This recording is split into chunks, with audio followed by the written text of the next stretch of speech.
I try to come up with a standardized way to assess my cardiovascular ability. To fill the gap in the following numbers I already use to assess my cardiovascular ability. These are my Garmin VO2max running estimate. Also interesting here, but I haven't figured out how to continuously record it and therefore track, would be the cycling as well as the skiing VO2max estimate also on Garmin. The second one I already have access to is resting heart rate. I usually take a look at the long-term resting heart rate average, which means not weekly or daily, but monthly or even yearly, because there seems to be a seasonal fluctuation.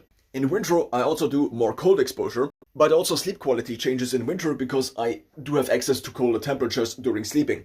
My yearly resting heart rate is currently 49. And if this changes, this means in the last 365 days, the average of my resting heart rate has now changed finally, which is almost never the case. So I only had one change since I began looking at this, which was from 48 to 49. In terms of VO2max, I was able to increase my VO2max from the first estimate since I got a Garmin watch about 2 years ago, from 53 to now 58 currently.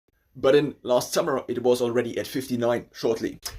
The problem now with these two values is, first of all, the resting heart rate seems to be inversely correlated to how much cardiovascular activity I do. Then my body has to basically regenerate itself more in the rest time. And I probably, because I also expend more calories, actually have to eat more, and eating, as well as the stress of food and digestion afterwards, seems to usually increase my heart rate, potentially then also my resting heart rate, as basically the window of food and also digestion basically extends itself in a given day. If I have to eat more at a given diet and also at a given caloric density, average caloric density of the diet. Now the problem with the running VO2max is that I sometimes don't hit it on a weekly basis. So if I now want to correlate my blood pressure or my morning basal sublingual temperature and also potentially dietary changes or supplement changes to my cardiovascular ability, then ideally I would have a value which updates more continuously.